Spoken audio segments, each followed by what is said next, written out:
So the book, I wrote the first edition in 2017, and here it's a climate vocabulary. It's a lot thinner than the current edition here, which came out just a year ago or so. And I was just fascinated with the obvious phenomena that climate was affecting everything. And if it affects everything, then we ought to have language that suits it. And that also maybe using certain words and terms can help convey a message that leads to action, a positive action, whatever that may or may not look like. And for me, it was a lot of fun because I just like playing with words and terms and so forth. So I wrote the first edition in 2017, and then this edition, as I said, came out last year. And my sort of theory, I don't know if that theory is even that maybe too strong a term or too formal a term, but my belief in my own reading and so forth is that the basic guts of the climate crisis comes from the extraordinary energy density of fossil fuels. If we didn't have obviously, along with the fact that the products of the combustion of that energy density remain in the atmosphere and trap heat. So as I put it in the introduction to the first volume, I say the central climate conundrum is why we haven't yet mobilized, knowing we're in the process of destroying our own lives and the lives of virtually every species on Earth. Maybe the answer to that conundrum is simpler than we think. To paraphrase what former Texas Governor Ann Richards said about George W. Bush, we in the modern world were born on third base, and yet we thought we hit a triple. It is our fortuitous, at least up until now, discovery of fossil fuels, and it's not our cleverness, it's not our hard work, it's not our technology, it's not our religion or our economic system that placed us on third base. And now the planet is in the process of throwing us out, essentially, while we attempt to steal home. And so that's sort of the basis, and I still believe that we need to recognize the magic that we often forget. We drive cars that have 300 horsepower under our engine, and we touch with the slightest touch with our foot, and the thing goes crazy. And we take that for granted, and that's in a way that's a huge problem because we take for granted that this system, this technology, this use of fossil fuels, which we've only had for 150 years or so, is just a flash in the history of humanity. So basically, I guess that what I want to do is start by. Can I interrupt you right there? Just since sure. you wanted to have a discussion. So absolutely, Ron. Absolutely, Ron. So that just it strikes me as pretty, reductionist. To sort of pin all of our civilization's inventions and progress strictly, on fossil fuels. I mean, it seems like an overreach to me. I'm just, it certainly was a major factor. Yeah, but I mean, I guess that's fair enough. Maybe if I was writing it again today, I would say the major factor or the overwhelming factor or something. Okay. I would, particularly if you were critiquing it, I would give you I would put a weasel word in there to account for that fact that economy and technology and religion probably have something to do with it as well. Writing, all kinds of things, right? Yeah, exactly. Yeah. Point well taken, Ron. Okay, thank you. So what I want to do is I have about, I don't know, 15 or so out of the 1,000 terms in my book that I want to focus on, probably for no more than a minute each or less. And then what I want to read is, again, with dialogue. And what I want to read are excerpts from a 20-page, 5,000-word vision looking back from 2035 for how we actually began to restore a healthy climate.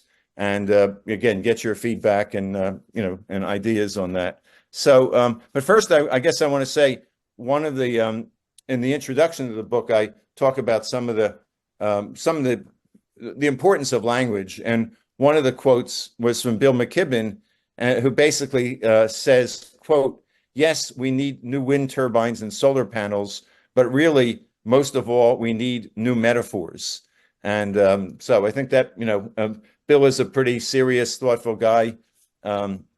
He was kind enough to do a review of my book, but it was a pretty weak review. I mean, a blurb, and I suspect it's because the book is liberally sprinkled with various references to cooling, but I don't know for sure. But in any case, I appreciated that he said that. But I also wanted, before I get into the specific words, I want to acknowledge a number of you for the terms that you have provided in your own work. Robert Tulip for net zero heating. You gave me the language for that, which is in the book. Ye Tao for cooling return on investment. Both of those terms, I think, are very important and very powerful new terms that can, over time, help redefine the nature of the dialogue we have. Brian contributed the kelp coin, which I saw on his website at one point. He was selling kelp coins to try to raise money for his endeavors there. Ron, I'm pretty sure this is your term. At least I attributed it to you in the book, industrial cultivator civilization. Is it? You're muted. Said, as You're far still, as I know, well, okay. Anyway, I but Googled it. somebody else may have thought of it. So anyway, so thank you for that. So those are at least four of you who have contributed your own terms, and there's a few terms that I came up with that specifically relate to cooling that I want to mention at first. A few of them that we've to some degree or other have adopted. One is ERA, emission reductions alone. A second is direct climate cooling, or DCC, and the third is the climate triad. And so, again, that was part of the reason in writing the book, was to try to think about ways to convey the concepts that we all embrace with a new language that hopefully is both simple and understandable and distinguishes it from previous languages. Though obviously, the anytime you introduce a new term and there's an existing term, there's the argument, which can be very legitimate, that you're just confusing people. Why don't you just keep on saying geoengineering or whatever? You're adding, I mean, there's probably 10 different terms for cooling, and I list them somewhere. So, it's not black and white whether to do that. Another term that I came up with is based upon the term that I think probably most of you have heard, mitigation deterrence, the concept that cooling can basically help deter through the moral hazard or otherwise our efforts at mitigation. Well, I basically flipped that around to cooling deterrence, essentially arguing that mitigation is deterring cooling. So, I think that's an important term. And then I simply played around with one of the terms, the Arctic amplification, and came up with Arctic de-amplification, which I was surprised to see, at least when I Googled it last year, did not exist. So those are some of the sort of cooling related terms that I came up with. And again, thanks to those of you who came up with your own terms that I've just mentioned. A couple other cooling related terms that Oliver Morton, who we had as a guest last year, came up with. Termination shudder, which is basically his argument that many of the scenarios for SAI basically are not putting so much sulfur into the sky that if you terminate them, it's not going to be a shock, it's just going to be a shudder. And then he calls those who are in the business of creating SRM veil makers, to create essentially a veil over the planet. So those are two of the terms that I added from his book and his work. So let me just stop there. Any questions or comments on what I've said? Yeah, I certainly do have a couple, Herb. Yeah. Now, I think what you're doing is just extremely important. It goes back to a theme from Confucius, who said that the rectification of names is one of the key requirements for orderly governance of the state. And so, of course, that was the whole theme of Chinese philosophy and statecraft, that the names of things need to accurately describe them. If you have a name of something that is inaccurate, then that inaccuracy will flow through into bad policy. And to my view, the most glaring example, and I've had quite a debate with Mike McCracken about this, is mitigation. And because what you were saying was, you commented quite paradoxically that mitigation, around this mitigation deterrence, like this equation between mitigation and carbon CO2 emission reduction is the consensus definition of mitigation. But the problem is that emission reduction does not actually mitigate climate change. It mitigates the speed. It possibly mitigates the speed at which we increase CO2, but it doesn't actually mitigate climate change because of like, for example, tipping points could just completely overwhelm our emission reduction. So mitigation is a term that equates to emission reduction alone, and emission reduction alone is a recipe for a hotter planet. And so it's clear. So I've argued, but Mike commented that horse has bolted. That the term mitigation is just so dominant in the climate community. But to me, it reflects a sort of basic misconception. And so I think it's important to think about this language. And so you mentioned my concept of net zero heating, and that's an idea that has not received any traction at all. It's to say that our objective should be that the cooling forces equal the heating forces, and compared to the Holocene norm, is what the net zero heating means. But that is it's essentially a way of providing a logical causal justification for direct climate cooling. And so unless you get the traction around that sort of language, then there's a lack of understanding. There are just major barriers. So I'll invite you, Herb, to respond on that. And then there's two other people who've raised their hands as well. Well, I just want to respond briefly, because respectfully, I don't want to get us too off into a long discussion about this one word and term. But I mean, basically, I guess my decision that I made sounds like what you indicated Mike said, essentially accepting the fact that it's such a well-established term that I wasn't going to try to overturn it. Though I do remember, I don't have it in front of me, that I believe the IPCC definition of mitigation also includes removal. It doesn't, I don't think it uses the word removal. So, it's, and then there's the famous quote that I'm sure most of you have heard, that relates to what you just said, Robert. And that is the quote from John Holdren, who is the science advisor to President Obama. And I wouldn't be surprised if you know him, Mike, I don't know. But, he said, we basically have three choices: mitigation, adaptation, and suffering. We're going to do some of each. The question is what the mix is going to be. Now that's a very narrow, sort of perspective that doesn't include what we're talking about, unless you do expand the meaning of mitigation to include essentially the triad. So let me just quickly go to I think, Greg, you had your hand up first, then Mike, then Robert. Thanks. I think I'm gonna have to read your book now. Finally, a couple of points. First of all, in my perspective, I'm not.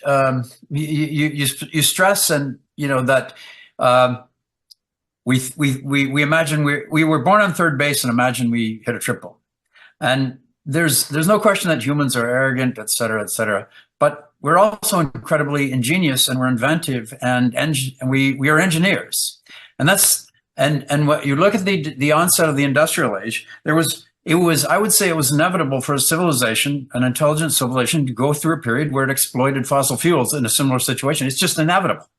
And the point is, so we couldn't build anything. The precision machinery. If you look at the development of human civilization, it came to the point where it needed an energy source. Now, and really there was no other choice that was consistent with the situation of the times and the availability of resources. So I don't condemn humans for exploiting coal. Well, if I could, Greg, I don't either. I don't either. Well, I mean, I don't think it's. I mean, we were. I don't. I mean, we suffered mightily to make it to third base. Is all I'm saying. Now, I mean, this is not essential to your argument, but the reason I say this is because I'd like to give a nod to people who are proud of the progress of civilization.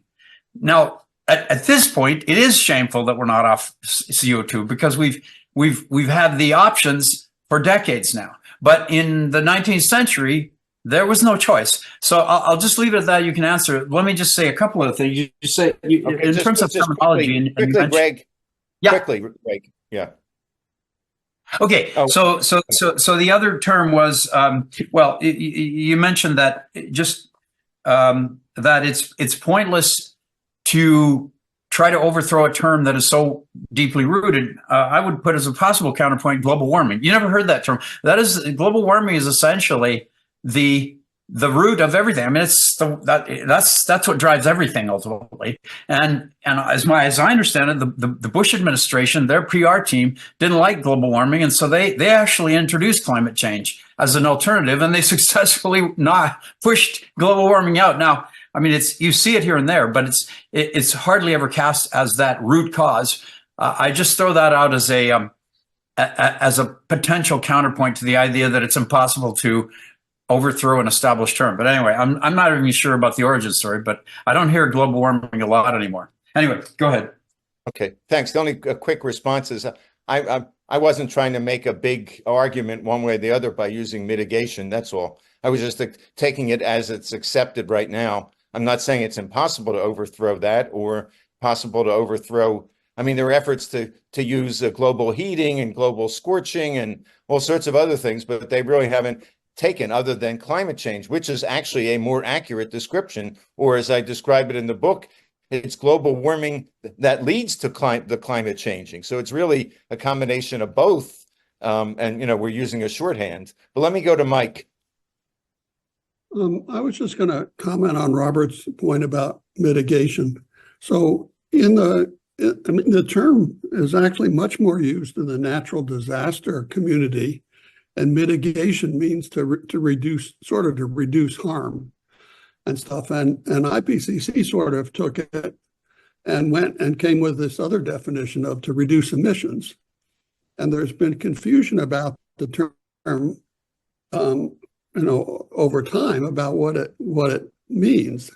And so, Robert's really right. It doesn't, I mean, what's worth maybe making the point of is that there are two different sort of uses of it, and the traditional use of it, reducing harm, that is used in the natural disaster community, is actually, I think, what has been the longer used version of the term. And it was IPCC that put in this emissions reduction, and it wasn't really, very helpful in that regard. They just sort of forced that definition out there. So. And here we are, stuck with it decades later. And Robert, Chris. Well, if I could just add, Herb, quickly, the thing is that initially the only thing that was imagined that could reduce the harm of global warming was emission reduction, and so there was this assumption. But now we've moved into a situation where we see that we can reduce the harm of global warming through direct climate cooling, but it's a political thing. Well, what I was going to say is, I thought quickly, Mike, go ahead. I'm sorry. The point you were making, I think, is that with CO2 having a very long lifetime, mitigation doesn't really reduce it. It just stops it from increasing. Okay.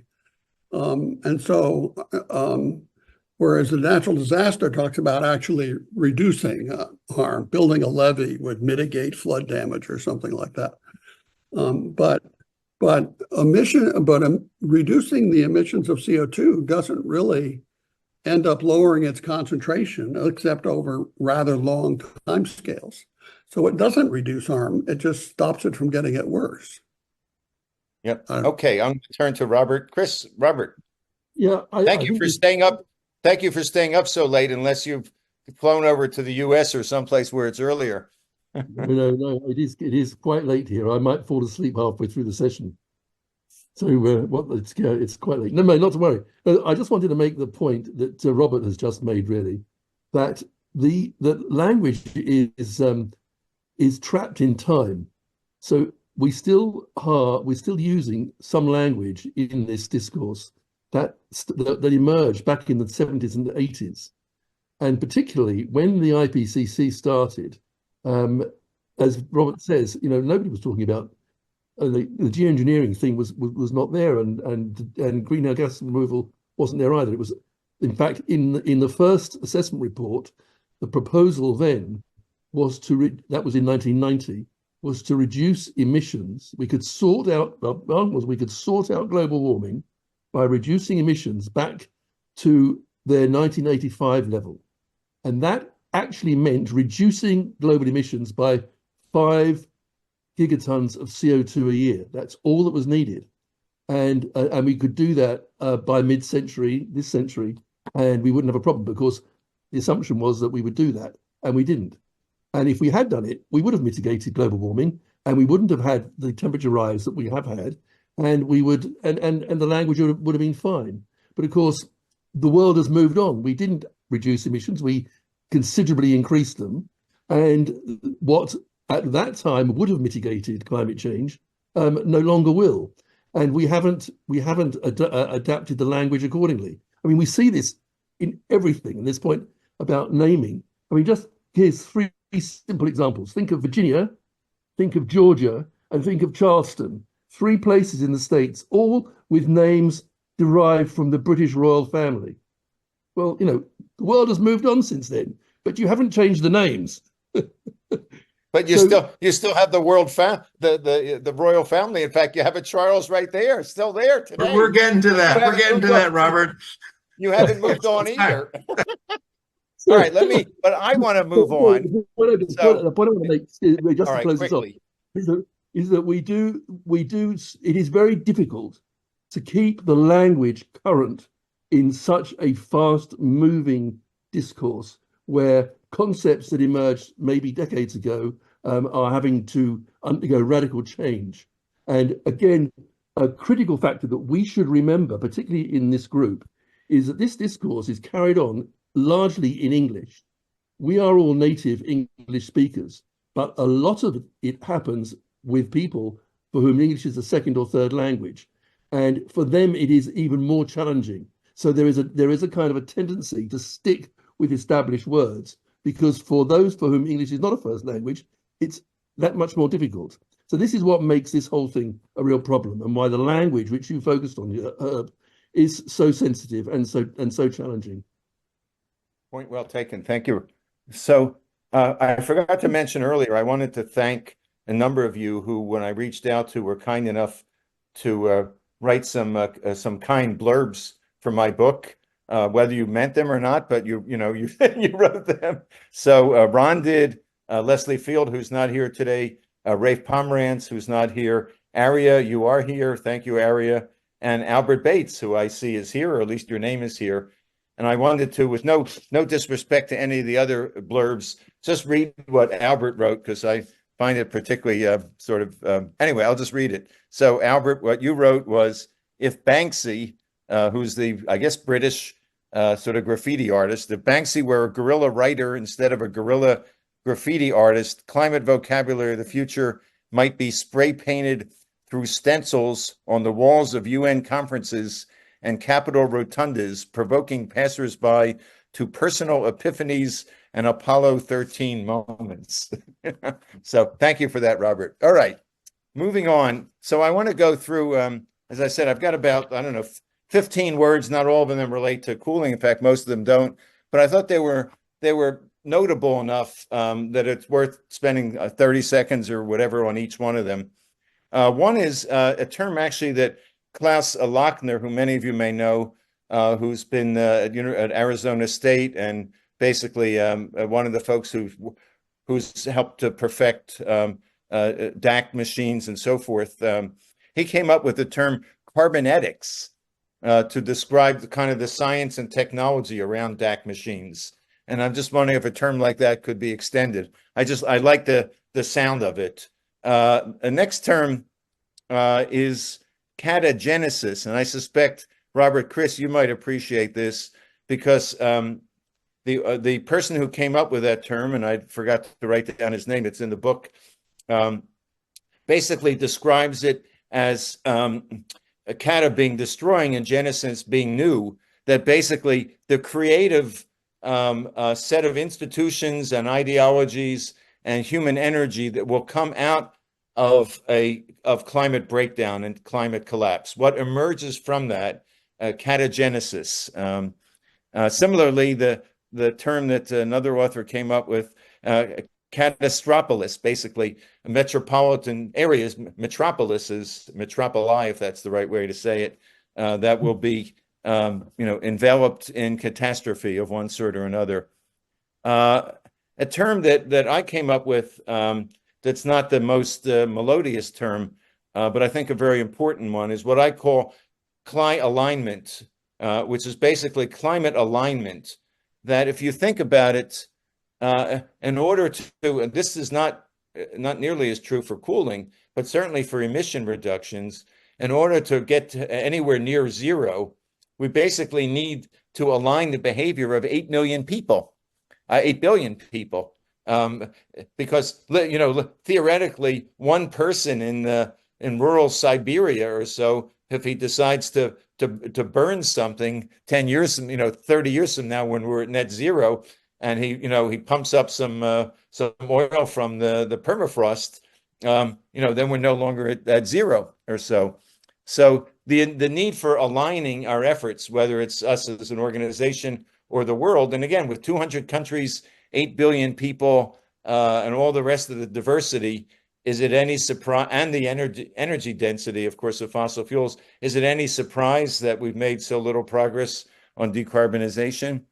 Another term I came up with that I think has some applicability or some potential uses is based upon the term pharmaceutical or nutraceutical, and I came up with the term climaceutical, basically some product or service that can ameliorate forcing climate change, climate impacts, or whatever, everything from a special clothing that you wear that could repel heat on a hot day. And then as I was thinking about it, preparing for today, you could actually say that DCC is a climaceutical, if you will. It's a means of essentially, sort of healing or making whole or healthier the planet. The next term, these all happen to be C terms, is climatelateralism. And it's the concept there that, as we've seen, it's very difficult, getting back to climate alignment, it's very difficult to get 200 countries to agree on anything. We saw that with the United Nations Environment, what's the A stand for, agency or whatever, the UNEA meeting in Nairobi a few weeks ago, where there was apparently total chaos in terms of even taking the first baby steps towards cooling.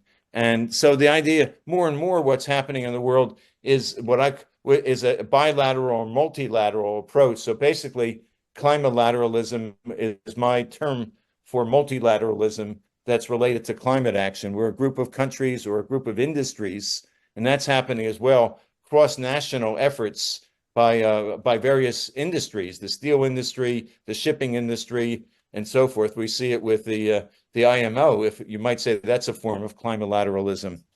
The next term, and again, stop me if you have any questions. Ron, do you have a question?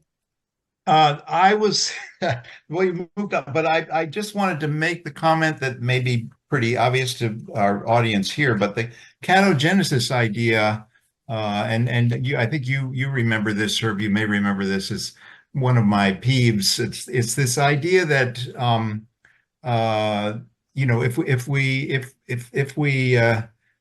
there's mass suffering, if there's a calamity, then people will get it, and then we'll solve our problems. And of course, the problem with that is if you have a real calamity, then things can get much worse rather than better, because all the social infrastructure, every, you know, physical infrastructure, the ability to live. I mean, desperate people don't necessarily make good decisions, and they don't necessarily cooperate more with each other. They tend to do the opposite.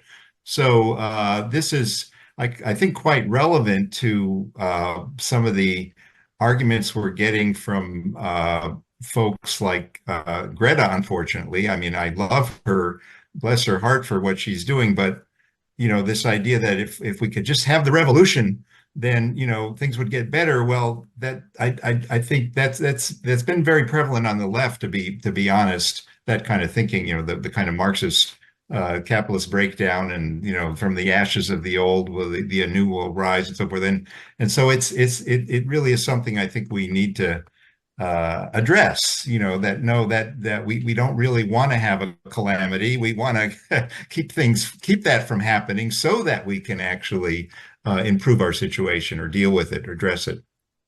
Yeah, well put. And I certainly didn't mean to suggest that I endorse the concept by mentioning the term, but it is a fascinating term. But everything you've said is very well taken, and could be a whole hour-long debate in itself, which, you know, maybe another time. I haven't actually. I'm just now looking at the chat here. I don't know if anything is in here. If there is, maybe somebody can mention it to me. I won't take the time to read it. I'll just mention on catagenesis that it's a word with a Wikipedia page for its use in petroleum geology.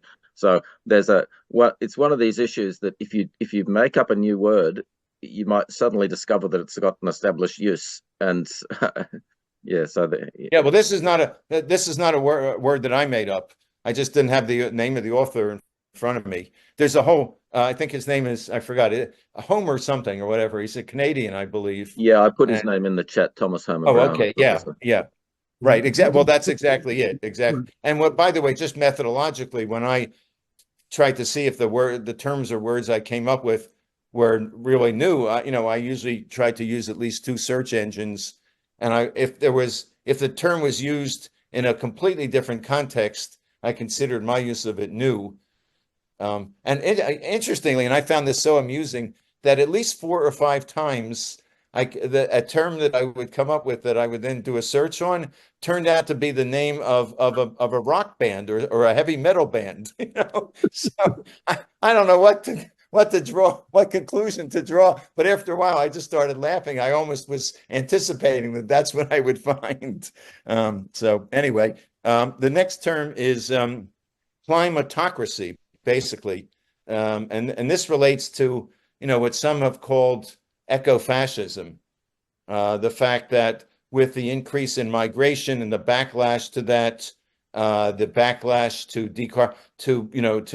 the backlash from the fossil fuel companies and whatever, and their politicians that they own or influence, that we may be moving to something that could be called a climatocracy. There's also the interesting concept of what about, and this could open up a long discussion, which again, we don't have time for, but I just throw it out. I've seen it written that, let's say, and this of course happened under the previous head or president or whatever his title is of Brazil, who basically was raping the Amazon, which had, incredibly negative consequences for the whole planet. So under what circumstances would it be justified for another country to invade or otherwise try to interdict an action that had, such dire planetary scale environmental consequences?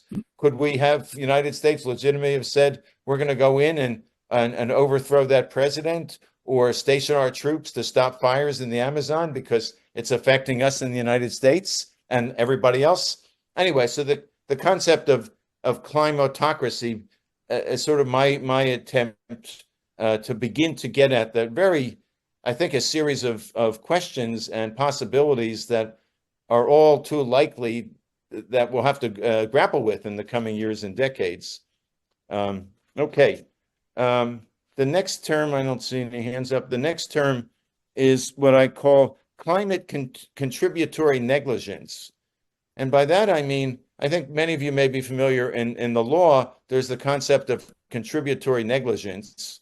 So if there's an auto accident, you might say that 60% of the accident is the responsibility of driver A and 40% driver B rather than black and white. And what I was thinking of is you often read about, I'm sure many of, if not all of you have read these sort of arguments where one side is saying that, in fact, I have a term, I think it's called the dirty 90. There was a study shown that 90 companies historically have accounted for the production of the vast majority of fossil fuels over the last 150 years. And they're the villains. They produced all this. If they didn't do that, we wouldn't be in the problem. And then, of course, the other side is saying it's all the consumers. The fossil fuel companies are only providing what the consumer wants. And, and my own view is it's both. It's an ecosystem. And so I came up with the term climate contributory negligence. Though it wouldn't have to be negligence, but the climate contributory responsibility to address the fact that there's shared responsibility for a lot of the mess that we're in right now. Thoughts, comments on anything I've said there? All right, I'll move on. This is just a term that Go ahead, Ron. Oh, sorry. So again, I'm always kind of slow on the uptake, but there's Mike also good. On the climatelateralism and your various terms for what was the other one? Anyway, Climate alignment. Yeah. You have to get everybody aligned. Climate alignment, whatever. It's interesting, and I think actually, Robert, Chris is probably very familiar with this as well. I understand, Robert, you've had some conversations with Simon Sharp or communications with him. Is very strong advocate of breaking down that one of the problems is this kind of these kind of attempt to get to these universal solutions that then just collapse, and that therefore we should really focus more in on getting people in different sectors together in different specific countries. He goes in his whole book about, and also in economic, to stimulate tipping points in economics. And so it sort of, I'm very sympathetic to your thought that it's a huge lift, to transform the economy to a green economy, and it's going to take a long time, and that's why we need direct climate cooling in the meantime. But to do that lift, Sharp actually has a lot of really great examples of how to do that by more focused diplomacy and more focused economic policy. And I think it's, so it sort of goes against you don't need everybody on the same page. You need, and maybe it's your next point, you need keep, but within each sector, you need the major players, and you need and actually, Robert, at one point you said you were going to go see if Simon would talk to us. So if you'd be inclined to do that, I think that would be great. I just about finished his book finally. Okay. Right. I think your point's well taken about you could say client alignment and climatelateralism may be somewhat contradictory, or at least you have to explain how the two fit together. It may be the alignment between a group of 20 countries that work on a particular geographic or functional area as opposed to all 200. Mike. You're muted. I'm sorry. I was just going to say I was involved in an interesting discussion this morning that what we need to try and avoid is pitching it as a good versus evil kind of thing. So when you were naming the companies, for example, that the problem is if you basically do what people are saying of stopping all CO2 quickly, if we don't have replacement energy in place, there's going to be riots in the streets. The prices also, will have risen, and you'll have all kinds of problems. So we really need to promote, your climate lateralism or whatever it was, to try and make sure that you're pulling all of the approaches together, that we need more renewable supplies. We need to try and reduce demand and other things, but we've got to somehow get it so we don't frame it as good versus evil. Climate gradualism. How's that? Oh, there. Well, I forgot to say that I am open to doing a third edition. So if you have any terms, I will write them down or put them in the chat. Okay. And you just got one, Ron. So your name goes along with that. Climate gradualism. Okay. Robert. That wasn't me saying that. Whoever said that, yeah. Robert. Okay, so somebody else is talking in the background there. I don't know what's going on. No, I just wanted to say that one of the things that I find really interesting about these various elements is that Simon Sharp is a good example. That when I read his book, I was sitting there kind of, this is wonderful. I wish I had written this. I could have written this. This is what I want to say. But what was special about it was that he was telling the story about a systemic approach. It was all about the system, about the fact that you've got this complex set of stuff all going on, all interacting. It's all interwoven. You can't unpick bits. You can't always predict how things are going to affect each other. And you have to accept that that's the environment. There are no silver bullets, that you can't deal with this in a reductionist fashion.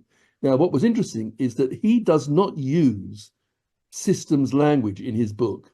He doesn't use the catchphrases that trigger me, that I think, these are systems words. He uses other language, but actually the concepts are all systems concepts. And I see this everywhere. And it's a very, very powerful approach into these topics. And it's one of the things that once you get into that, you begin to appreciate how challenging these issues are. And again, Mike has just made reference to that. We can't suddenly make these changes because they'll have widespread impacts.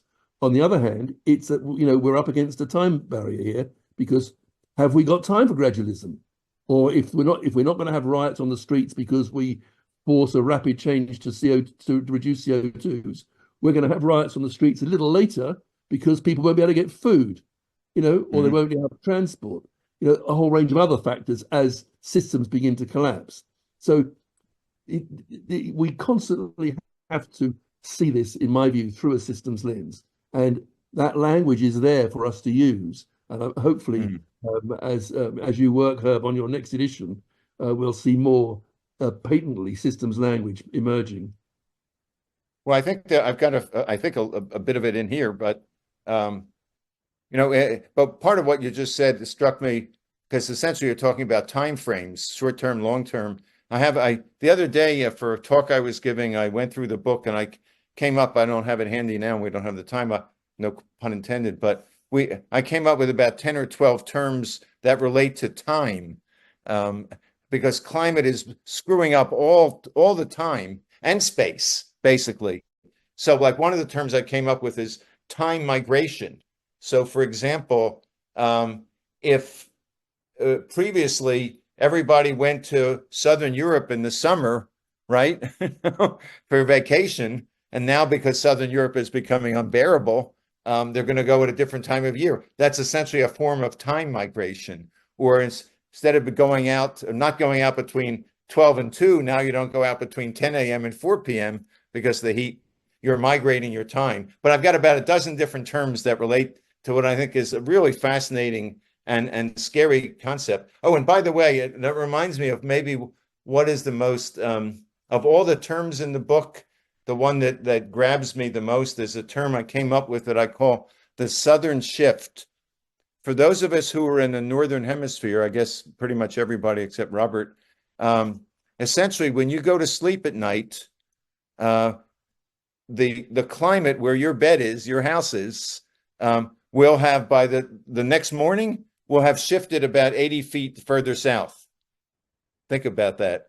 It's this, so that's why I call it the Southern Shift, essentially.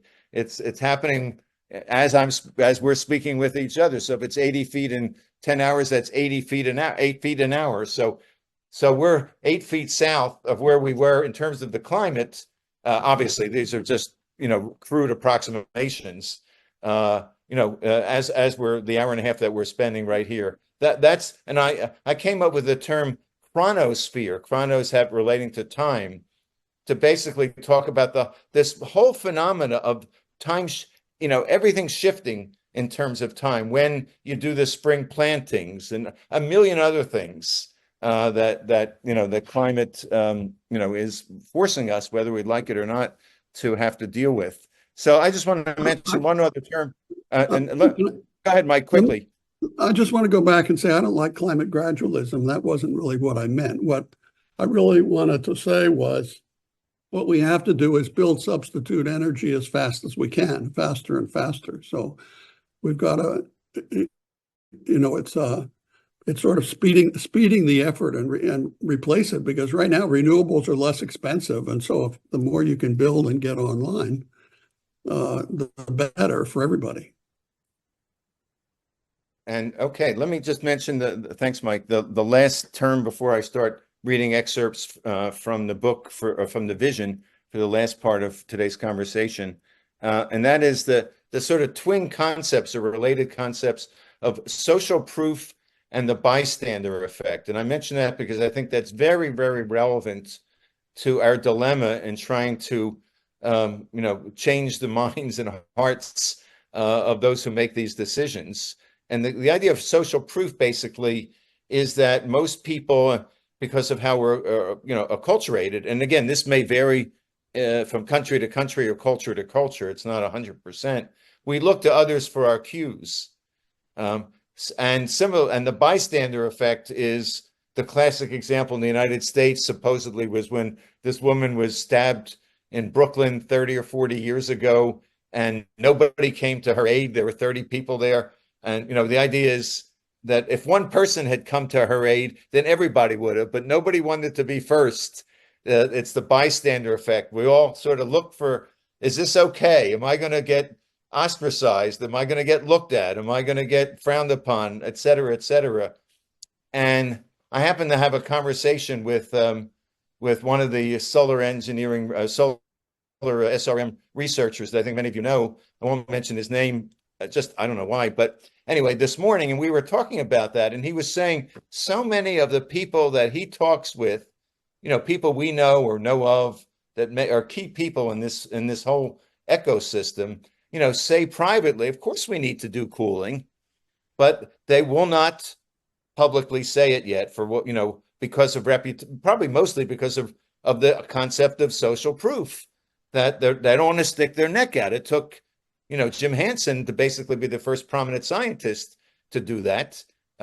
So I think that term, whether it's the term or just the concept, I think is so critical in terms of as we do our work, and in terms of trying to find ways where we can, for example, have a group letter, like you're doing, Ron, with your great work on fuel oil. And bunker fuel, it's not just Ron Bayman sending a letter to the IMO. It's getting a whole group of people that have credentials to say that. And on a different level, I think that's so key. Sort of getting away from the term now, just back to the idea of advocacy. That for in some cases, we and others will have to convince these people, or try to, that it's the right thing to do and the necessary thing to do. But in many other cases, it's not about convincing them. It's finding a way to give them the social support and courage to say publicly what they believe privately. And I think that's important as we hone our advocacy strategy to make that distinction, or try to make that distinction. You can't always read somebody's mind, but in the course of a meeting with people, you may be able to get some insight. Somebody says, yeah, well, he may say that publicly, but blah, blah, blah. Anyway, let me move on, unless there are any other comments or questions on what I just said. All right. So what I want to do is, what I tried to do in this 2035 looking back, and in the first edition, I did it I wrote it in 2017. I wrote it from 2025, looking back, and 8 years ahead. And I was very pessimistic. I didn't know anything about cooling then. I mean, I had an entry on geoengineering that was pretty negative about it, back then. But this is an effort here, and it's fairly lengthy. It's 20 pages long. Maybe I was too ambitious, because I'm both trying to tell a story about how, in a systems perspective, to use your perspective, Robert, to look more as broadly as I could in this narrative of not just the quote unquote solutions, but what were the social movements that began to get us to the solutions. Climate justice and activism and all the other kinds of things that go hand in hand with getting to where you were. So I would encourage you to read it. And if you want to buy the book, fine. But if you simply want to read the vision, just email me, and I'll send you a PDF just of the vision. Happy to. So anyway, so what I'm going to do is just pick out some sentences and paragraphs. Again, please raise your hand or whatever if you've got a comment. Again, and that's just jumping around, so it's not going to sound like a smooth story. Reading the whole thing would take about 40 minutes or so. So I'm not obviously going to do that. But one of the things is, I think it's really important, for at least from time to time, to emphasize that we've got these twin ecological and climate crises. They're distinct, but they overlap dramatically. And either one can take us down, can take humanity down. And if we get a handle on one without the other, we're not going to be a whole lot better. So I use the term, this was out there, but I use the term the bioclimactic emergency caused by the twin ecological and climate crises had clearly peaked. This is in the year 2035. Then I say the Earth print, which is the sum of humanity's impacts on the planet, improved for the first time. I was surprised I'd never come across a term that really is intended to be like your climate footprint, but for all of us together. So I was surprised that term did not exist in this context, the Earth print. So why did this happen? The ERA, emission reductions alone strategy, pursued for 30 years in a tragically unsuccessful way, was finally abandoned by the Climate Commissariat in 2025. So that gives us another year or so. Okay. A new strategy, the climate triad, had been embraced by countries and interests typically at odds with each other. Multi-solving, the climate, ecological, and inequality trilemma was also a key component of planetary comeback. Increasingly common bifocal behavior focused both on the immense minute-by-minute challenges while never losing sight of longer-term goals was an essential ingredient of the PRP, the Planetary Repair Project. So I have a few different terms that I use for, restoration. Here I call it planetary repair. I'm not advocating that, we adopt that, but I sort of thought I'd put a few things in and see what people, responded to. Everyday life was characterized by a kind of punctuated disequilibrium. I don't know how many people are familiar with the evolutionary term punctuated equilibrium by Stephen Jay Gould and Niles Eldredge, which basically said evolution goes smoothly, except every now and then it goes crazy, and then it goes back to smooth. So I sort of, in a very pessimistic term, saying it's punctuated disequilibrium. In other words, it will never go back to something smooth. It'll just be chaotic all the time. So I say intense intervals of all but unbearable chaos, broken only by intense intervals of all but unbreakable chaos. The disaster denialism, so common and so destructive in earlier years, was swept away as rapidly as the beneficent beach bungalows owned by the mega moguls there. And then I say in this next term, and I'd like, interested to get your feedback on this, I think is a very important term. I say constant, mostly ineffectual adaptation and readaptation was all that could be done as the law of diminishing adaptive capacity, the initials DAC or DAC, also DAC, dismayed, discouraged, and often defeated downcast denizens most everywhere. And to me, that's a very important concept, that as things get worse and worse, our ability to adapt to them is going to get more and more difficult. So it's going to continue to diminish, which is one of the compelling reasons why we need to do DCC now, because even if the climate allowed us to do it later, the societal functioning won't be there in 10 or 20 or 30 years because of our ability to adapt to these changes. So I think DCC is an important term. Planned collapse became the new rallying mantra, though it sure felt like unplanned collapse. Let's see. All right. Let me go through these.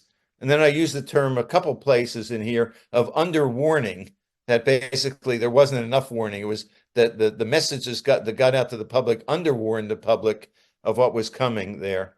And one thing I found in doing in my reading was that there's some evidence that as heat increases, that wind speeds will change, and in the northern hemisphere may actually slow down due to the heat, thus harming obviously the ability of the capacity of wind turbines.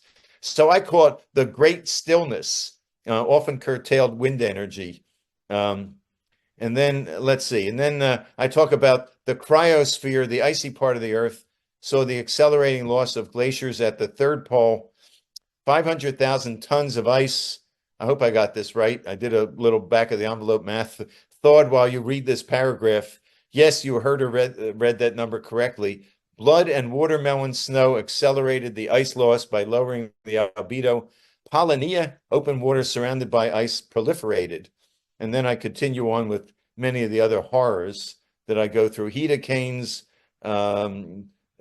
and then another term, probably many of you are familiar with it, that I think is really a huge barrier to action, is the concept of the shifting baseline syndrome.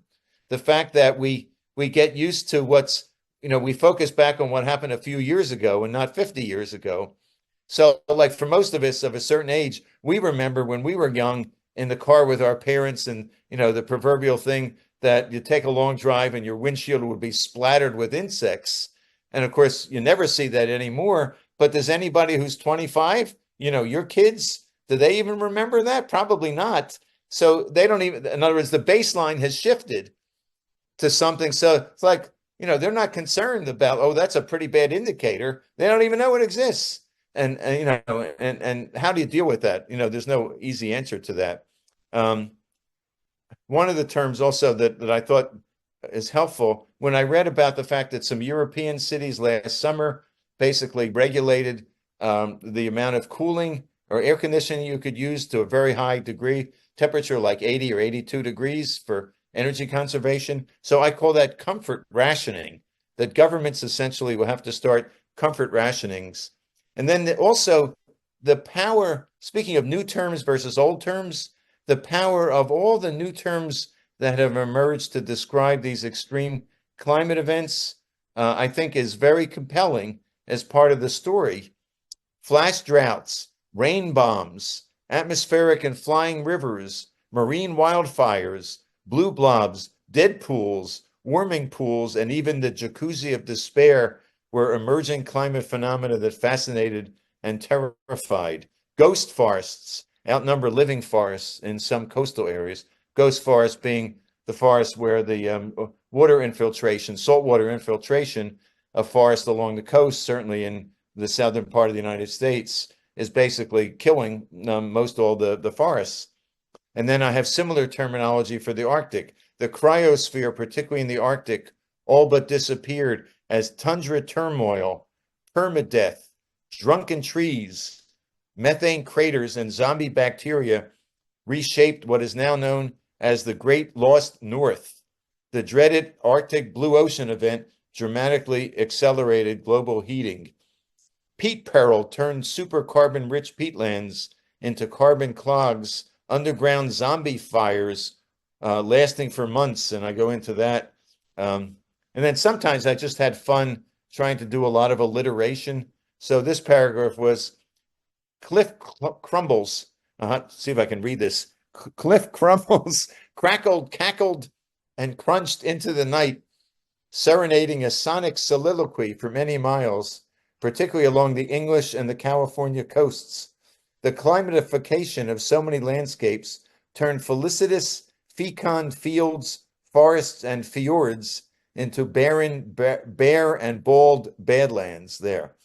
The great retreat from coastal living due to seaflation, so this is my term for sea level rise, seaflation, generated fear, chaos, and slow motion tragedy. The sea lost most of its memory, a phenomenon known as ocean Alzheimer's. Both OA, ocean Alzheimer's, and a newly observed illness, the marine sensory disorientation syndrome, resulted from the ever-accelerating PATT assault, plastic, acid, temperature, and toxics on the world's seas. The loss of ocean nutrients became so acute that omega-3 oils are now called omega-2 oils. And then I talk about the AMOC, etc. And I'm going to go through this. Talk about the permacrises. And one of the things that fascinates me is even sound is changing. The sound of climate change is influencing everything. So I call that the sonosphere. Even the sonosphere, the sounds around us, changed as increasing biophonic discord took over. Cries were heard on land, sea, and air as the mass migration known as the Great Biotic Migration proceeded. The billions of creatures who perished were victims of biotic genocide. And then with respect to our Pacific Islands Task Force, transplant nations, those small island countries most threatened with sea level rise, solidified plans to climate cohabitate with willing nations. Okay, so I'm going to shift now to the cooling part of the section so I can wrap this up so there's still some time for discussion here. I'm going through page after page here. All right. I talk about climate justice. And this has a section on equity that I think is relevant. I say loss and damage negotiations successfully provided many billions to countries in need. Fair share climate restoration quotas were enacted into international law, helping to ensure that those countries and interests most responsible for climate breakdown paid for carbon reductions, removal, and direct climate cooling. The International Climate Cap and Quota Commission oversees those transactions. So I wanted in this here to also, maybe because of my background working in government and institutions most of my life, I wanted to also describe the need to create or give new powers to lots of different institutions. You know, it's one thing to say, we agree to do this, but who are the institutions that are going to manage it and run it and maintain it? Or that's so. For example, I say the International Climate Rescue Reserve Bank provided liquidity, including through the newly minted Kim Stanley Robinson carbon coin, the KCC. And then here we go. All right. And then I talk about cities and buildings there. One of the things, I don't know if anybody has heard this term, whether you have, Robert, Chris, PUTS, personal urban tanks, which are known as Chelsea tractors in London, the big SUVs, lost their cachet and occasionally their tire air as a successful campaign leafleting and even deflating tires led many people to bench their vehicles. And that's actually a campaign that did start in London, where groups of climate activists deflated hundreds of SUV tires. I'm not sure what the consequences of that. Then I talk a bit about the regeneration of agriculture and degraded lands, the permaculture movement, and so forth. And then, so basically, as we get down to the end here, the climate triad, the great gamble, I say the decisive social tipping point came when independent scientists and climatarians, which might be, you know, a name for people like ourselves, climatarians, petitioned people with authority, primarily the Climate Committee to Save the World. And this is my concept of a group of elite billionaires and all benign, and others who are taking over because they see governments are too incompetent, to recognize there was an alternative to the failed ERA model, the climate triad. And then I describe that. And I talk about the urgent need for a planetary tourniquet, a term I got from you, Ron. And then with the planet on the verge of That's overshooting. That's Robert Tulip's term. Not mine. I got it from Oh, Robert Tulip. well, well, in the next edition. Sorry, Robert Tulip. I heard it from you, Ron, but I didn't realize that. Okay, there's one change. Okay, let's see. So I came up with okay. So the Climate Committee to Save the World embraced the triad, but did not have the authority and resources to make it happen. They hit upon the idea of creating a planetary trusteeship, linking together willing democracies, anocracies, and even autocracies, together with the meganaires, the climactivists, the techno-hubris, the brightsiders, the doomists, the deep adaptationers, and even some inactivists, reactivists, and deactivists.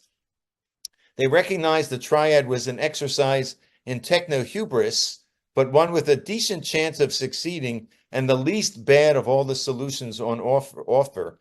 And the committee also knew that the speed, scale, scope of this effort would require a climate Manhattan project. So a coalition of climate-willing governments work together. Okay, under the vehicle of the planetary trusteeship, the committee was able to directly influence made by decisions and by corporations and major institutions. Remarkably, the committee committed to dissolving the trusteeship in half a century, or as soon as a safe climate was restored. We will see whether that promise is kept. And then I talk about the actual physical stuff. Lab and field experiments, singly and in combination, tested well over a dozen technologies to directly cool the climate. And then I list them all, and this was taken directly from your paper, Ron. And this, I don't know how many people know this anecdote. These approaches built upon an earlier ideas, including the first such cooling proposal that I'm aware of, ping pong balls.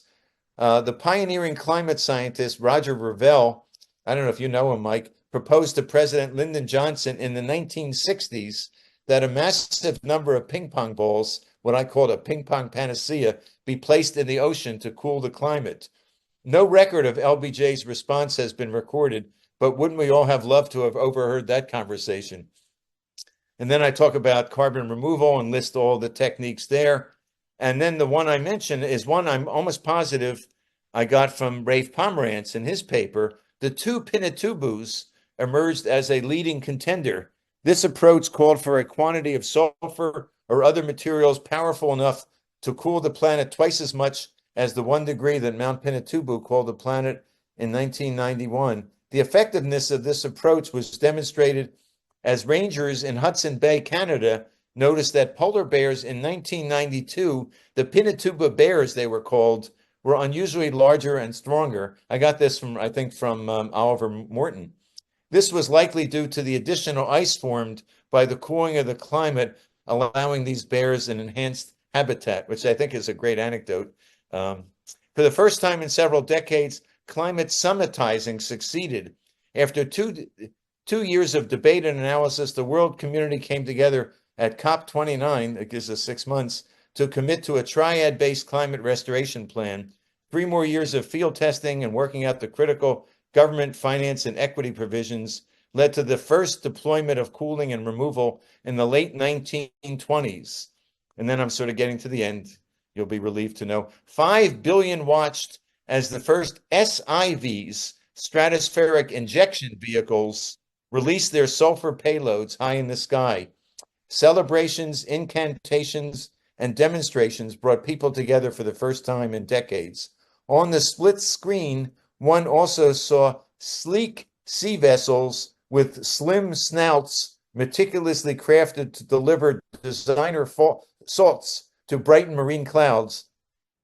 As the vessels tacked through open waters on their way to dampen a potential hurricane or help save an endangered coral reef. Once once exotic technologies did their share, and I probably screwed this up, Ron, you'll tell me at some point. Drones thinned cirrus clouds. I see David Mitchell is here. You're still here, David? I think you left. Oh, there you are. So the cirrus cloud, buoyant flakes of rice husks cooled the ocean while brightening marine clouds. Solar-powered fizzball units injected nanobubbles, cooling the waters. Vast areas of deserts came to life using marine permaculture techniques. And then I talk about kelp and Brian's work, ocean iron fertilization. On land, is Barbara still here? Yes, Barbara's. On land, mirrors were carefully deployed by the millions, transforming the climate by reflecting heat and cooling farmland, buildings, people, and animals. 1 billion white and green roofs transformed cities and countryside alike as friendly climate color wars broke out as communities competed to be the first to whiten and green their roofs, their roads, and their structures. Ecosystems were restored 1 hectare after another using geotherapy, regenerative agriculture, hydroecology, and more. These efforts engaged millions and millions. Removal efforts focused on land and ocean. Hundreds of thousands of direct air capture machines popped up. A whole new field of carbonetics was created. And then I talk about the soils and biochar, if you're still there, Albert, biochar and terra preta. These and other nourishing interventions help restore the biotic integrity of millions of acres. And then these and other techniques were managed and orchestrated by the climatocrats and scientists at the World Climate Organization's Center for Climate Restoration. And then I talk about the need for artificial climate intelligence to help manage all these, approaches going on simultaneously there. When changes in rainfall and temperature in some regions benefited some countries more than others, a carefully designed international triad equity plan, pact rather, guaranteed that those countries who were harmed would be compensated fairly and fully. And then I talk about people's lives started improving. Social divides began to heal with the institution of a Climate Truth and Reconciliation Commission. As of New Year's, I'm finally finished, the next 2 paragraphs. As of New Year's 2035, the triad-based restoration movement was proving that it could succeed in achieving the unthinkable this century, beginning to restore a healthy climate. To celebrate the success, revelers in 450 cities celebrated by cheering as 450 climate concentration clocks showed the first decline in CO2 concentrations since the Industrial Revolution from, you guessed it, 451 to 450 parts per million. Restoration inspired billions to turn from social media, Kim Kardashian, fast fashion, drug despair, enervating energy battles, and false fascist allures to the most exciting challenge of all, rebuilding a thriving, healthy climate by meeting the one generation climate challenge. We finally find ourselves on the path back to the sweet comfort of ecostasis with harmony within and between the planet's ecosystems and life. And there we go. So we got 10 minutes or so. Robert? Yeah, look, I just think it's great, Herb, what you're doing, because pretty well all of the literature that we have about the climate future is in the genre of dystopia. And so, dystopias like The Road and like even Kim Stanley Robinson is a bit guilty of dystopia in some of his novels. Just this sense of pervading doom and loss of hope. Whereas I think what you're suggesting is a very hopeful picture that human intelligence has got the potential to overcome the challenges, and that's a message that I think is really important, but really hard to break through with, and so like people would say, it's just utopia, but like finding some sort of balance there, that's got a level of realism. And yet this sort of backcasting method that you're using to imagine a world where we've somehow sort of got through the really narrow avenue of possibility in order to get to a sustainable future without collapse is just imagining how that could be done is a really central precondition for the possibility of doing it. Well, that's well put, and that exactly describes my thinking in doing this. 4 years ago, I wrote a similar vision for my county about how we decarbonized and pulled down CO2. This is before my awareness of cooling, and of course, like for a county to do cooling is pretty problematic. But so I did it there, and it had a positive reception. So I thought I'd try it here. And interestingly, even though I'm a little embarrassed to read it, but since you brought it up, you brought Kim Stanley Robinson up and his dystopian. So the backstory is, some of you, if you've seen my emails, and I quote a couple of words in my signature from his blurb on my book. And I thought, geez, I wonder if I could get an endorsement from Kim Stanley Robinson. Oh, that's impossible. But I remember Leslie had invited him to speak at her class. So I thought, well, she's got his email. So I wrote to Leslie and she gave me the email. I put it away for a month. Finally, I stopped procrastinating. One day I sent him an email with the PDF of the draft. And within 3 hours, he wrote back, because I said, I'm sure you don't have time. And he wrote back and he said, you're right, I have no time at all, but I took a quick look at this. And then this is what he said. He said, this book, I probably shouldn't read it, but I'll read it. What the hell? This book is a science poem. It is an act of cognitive mapping, a great clarification, an inspiration, a prophecy, a utopian science fiction novel, and a spur in the butt. We can create a good Anthropocene, and this book helps us to understand how. Also hilarious. Dive in and see. So anyway, so even if he writes dystopian, he was impressed that I did something more positive. Other comments, questions? Invite him to an HPAC meeting, Herb. Well, have you ever seen any of you seen him speak? No. He's a wonderful. I mean, he's such a thoughtful, yeah. I mean, I guess, yeah. I mean, I absolutely could. And we'll talk about that. But I mean, in addition to the brilliance of his writing, he's just a wonderful guy to listen to. Really, a real humane. There's a Yiddish word, a mensch, a real mensch. So he seems anyway. So that's a good idea, Ron. Other thoughts, comments? Well, there's a couple of references. Oh, I was just going to say, it's such a fabulous review. I love that. And I'm glad that you shared it with us. I was so impressed that you got that. And he was just amazing that he came out with that so easily, because it was just so beautifully put and such a wonderful description of your work.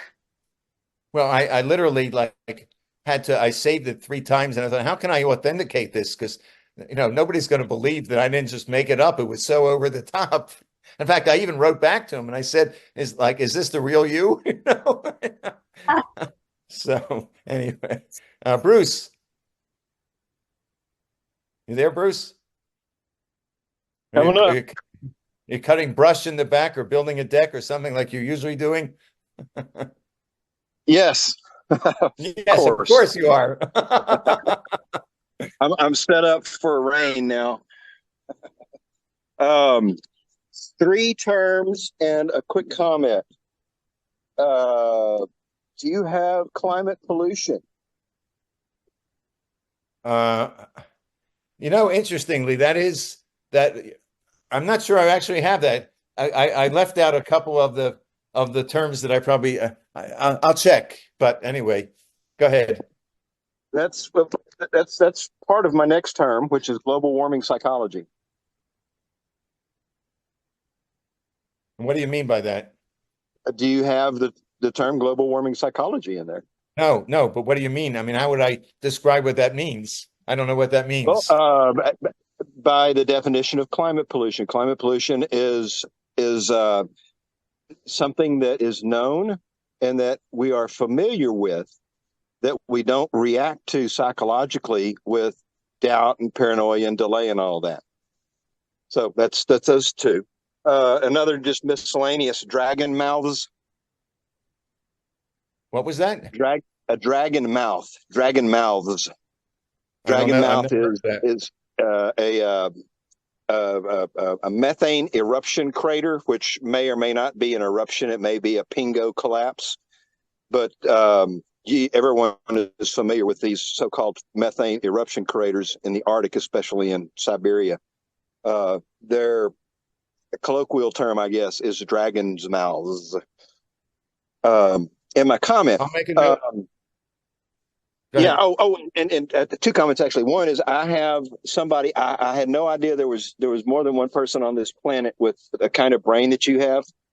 I worked with a gal 6 or 7 years ago who was pitching all the major networks. She's a climate caster, and she was pitching the major networks for a 30-minute show on climate change. So climate caster is another one. And by the way, I like I love your words, your definitions, as well as your prose. Very colorful and thought-provoking, and just keeps one's mind moving. My comment, real quickly, every time, all the time, no matter what group I'm on, including this one, emissions reductions are referred to as mandatory. I've written about this several times to this group and never had a response. I really want a response. I think what I need to do is title a subject line. There is no such thing. There is no science that says that emissions reductions are required. The science says we have to reduce our energy imbalance. We can do that with emissions reduction in thousands of years, global CDR in decades, and in DCC quickly. It's the scenarios that say that we have to do emissions reductions. So I'm going to Bruce. So I'll cut you off because we're at the end of our time. So I'll invite Herb to respond. Well, I just thanks, Bruce, and I made notes on what you said, and thanks to Mark who put in the chat. I just clicked on it. A YouTube talk, it looks like, by Kim Stanley that looks back from 2071, so from 2 years ago. So thank you, Mark, for that. And thanks. Please, if you've got comments, if you'd like the PDF of the vision, just send me an email. And if you have ideas for other words or terms or additional feedback, because obviously I went through a whole lot today, please do so. And also, if you have, my main goal, I enjoy speaking about it. I enjoy reading, doing readings and so forth. But my main goal is to try to, as subtly as I can, infiltrate cooling into my message here. And so if you have ideas for other groups I can speak to or with, please let me know. It's I'm trying to sort of sneak it in through vocabulary as opposed to like a direct hit. But we'll see. But anyway, thanks everybody, and look forward to seeing you on the trail. Any last comments from anybody else, particularly anybody who hasn't spoken? If not, I'll turn it back to you. I was going to have a quick comment. This is Greg Slater, which is to some extent, the presentation here reminded me of beat poets in the 50s reading their poetry in coffee shops or whatever. Oh, if you know the reference. Anyway, thanks. It was great. Well, when I was in graduate school, Allen Ginsberg, maybe the chief beat poet, spoke to us one night at our dorm, and this was in the height of the Vietnam War. Never forget that. And and everybody's saying, "What should we do? What should we do?" And his answer was, "Breathe." That was like the last word he said. He left for the night. So I will leave you all with that. There's nothing better than to take a deep breath and move on with your life. Thanks, everybody.